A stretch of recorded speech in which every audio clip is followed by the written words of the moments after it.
आई वडिलांनी प्रतिकूल परिस्थितीमध्ये मला घडवलं. आज मंत्रालयात पत्रकारिता करीत आहे. जे समाजानं दिले ते समाजाला आपण परत केलं पाहिजे. समाजाची उतराई होणं गरजेचं आहे असं सांगताना महाराष्ट्रात गढूळ वातावरण झालंय.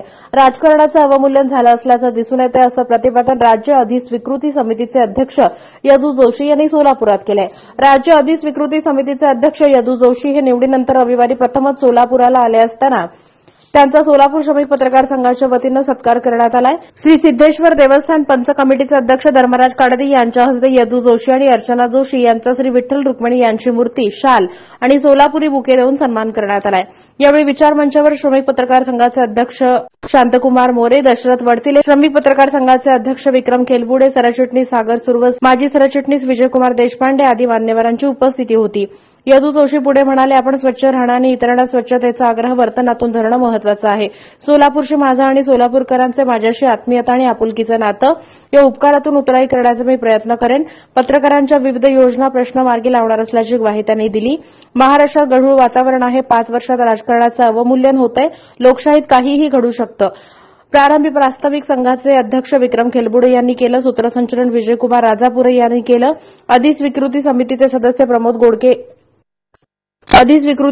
सदस्य प्रमोद बोडके यांनी आभार व्यक्त केले.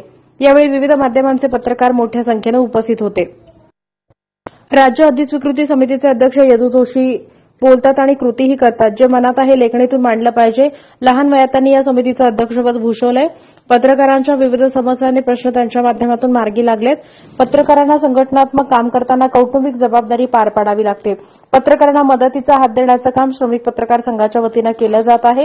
ही समाधानाची बाब आहे असं श्री सिद्धेश्वर देवस्थान पंच कमिटीचे अध्यक्ष धर्मराज काडादी म्हणाले. 1 वर्षापूर्वी आदरणीय भाऊंची निवड झाली. मध्यंतरी आम्ही एकदा त्यांना निमंत्रण दिलं होतं त्यासाठी, काही कारणामुळे येऊ शकले नाही. आता अक्कलकोटला कार्यक्रमाच्या निमित्ताने ते आले. त्यांच्याशी काल चर्चा केली. त्यांनी आज आपल्याला इथं वेळ दिला, त्याबद्दल परत एकदा मी त्यांचे स्वागत करतो. राज्य अक्रेडिटेशन समितीच्या अध्यक्षपदी निवड झाली. त्यांनी सोलापूरला प्रमुखच्या रूपाने पहिल्यांदा राज्यावर काम करण्याची संधी दिली. सोलापुरात आजपर्यंत राज्यावर कुणालाही काम करण्याची संधी मिळाली नव्हती. भाऊंमुळे ती संधी मिळाली. सोलापूर पत्रकार संघाला भाऊंचं नेहमीच पाठबळ असतं. जी गृहनिर्माण योजना आपली साकारते ती केवळ यदू भाऊंमुळं पूर्णत्वाच्या दिशेने गृहनिर्माणची वाटचाल सुरू आहे. भाऊंना या निमित्ताने एक विनंती करायची आहे.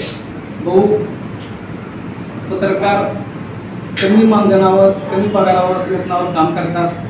आत्ताच्या ज्या घराच्या किमती आहेत त्या आम्हाला न परवडणाऱ्या आहेत. मध्यंतरी मी आणि प्रमोद मुंबईला गेलो होतो. भाऊंना निरोप दिला होता.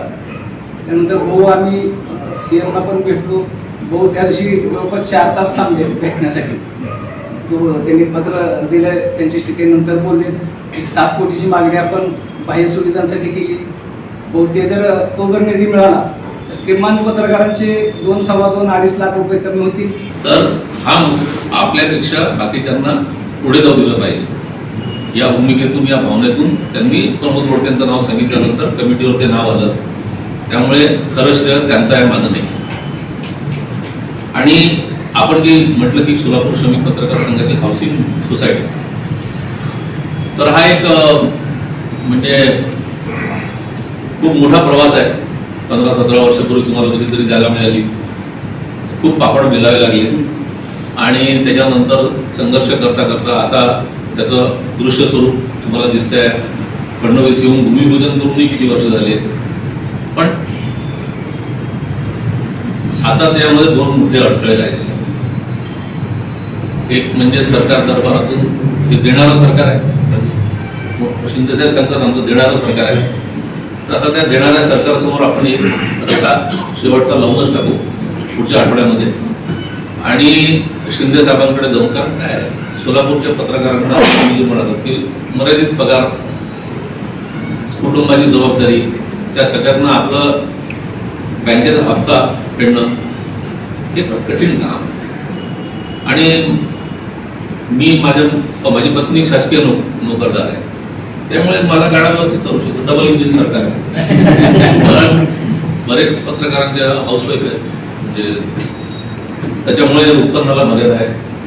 अशा वेळी पत्रकारांचा हा भार जो आहे आर्थिक भार, कारण बाकी सगळे जे आयुष्याचे रस्ते आहेत ते पोटातून जातात आणि तेच जर काही दिलासा मिळत नसेल तर मग आम्ही तुमचे नेते म्हणून तुमच्यासमोर उभं राहायचं, नेतेगिरी करायची, त्याला काही अडचण नाही.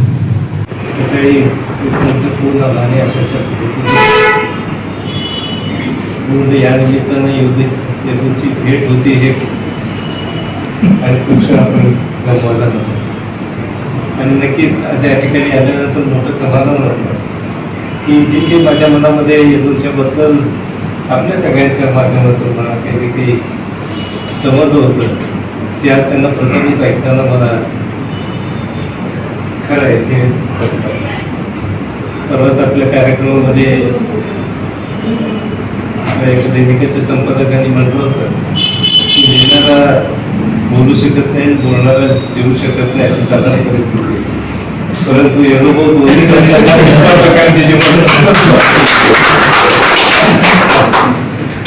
अतिशय सुंदर अशा पद्धतीने आणि जी भूमिका पत्रकारामध्ये असली पाहिजे ती ॲग्रेसिव्हपणा पाहिजे, जे मनामध्ये आहे ते आपल्या लेखणीत आणि आपल्या ओठातून बाहेर पडलं पाहिजे. अशा पद्धतीचं काम येथूनच्या माध्यमातून गेल्या 30-32 वर्षामध्ये सातत्यानं चालू आहे.